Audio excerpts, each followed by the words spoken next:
Lamdam asida makha tana pamdaba thoudok sing thoktanaba security force na loukhatlakpa chekshin thourang gi sharuk ama oina Tongan Tonganba Mapham Kayadagi khutsu Khutlai kaya Marum Leptana Phagatli police dagi phangba pau amana hai Kaching district ki Kaching police station na konba wabagai buffalo farm area da thibu humbagi thabak chathabada khutsu Khutlai kaya Marum Phagatpa ngamle Phagalaba Khutlai sing adudi magazine yauba 303 rifle ama rifle sling yauba ball action single barrel rifle ama magazine yauba 9mm pistol ama AK rifle gi kapa yariba nomai maru nipan .38 gi kapa yariba nomai maru manga 9mm gi kapa yariba nomai maru ahum cover yauba 51mm mortar cell ama detonator yaudaba 36 high explosive hand grenade ani rubber bullet ani tear smoke cell ani normal stun cell mari AK rifle gi empty case tarani thoi HTVT T5 handset ani bulletproof plate ahum boots jura ama amuba machugi handbag ama amadi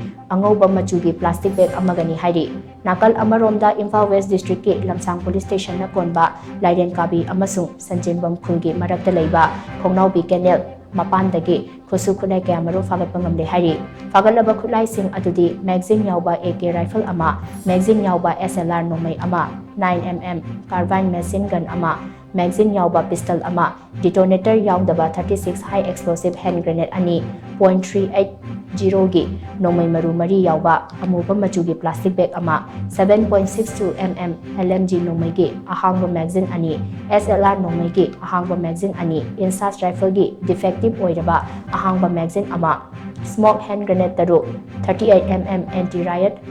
rubber bullet cartridge manga long range soft nose tear smoke cell ani short range soft nose tear smoke cell ahum bulletproof vest ahum amadi helmet mangani hairi amaromda Technopol district ki Technopol police station na konba Saibom village da security force na thibu humbagi thabak chathabada magazine yauba country made 9mm pistol ani 9mm gi nomai maru mari IED tara hand grenade nipan improvised cell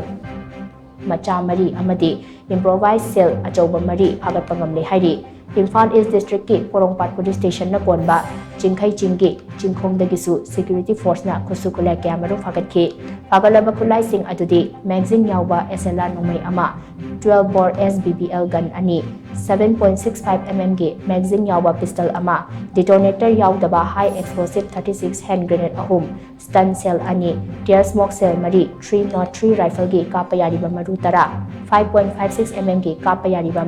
nomai maru ani 5.56 into 30mm gi kapa yariba nomai maru ahum detonator ama .32 gi nomai maru ahum arming ring ama 12 bore gi empty cartridge ama bulletproof jacket ani bulletproof plate mari amadi helmet ani ni hairi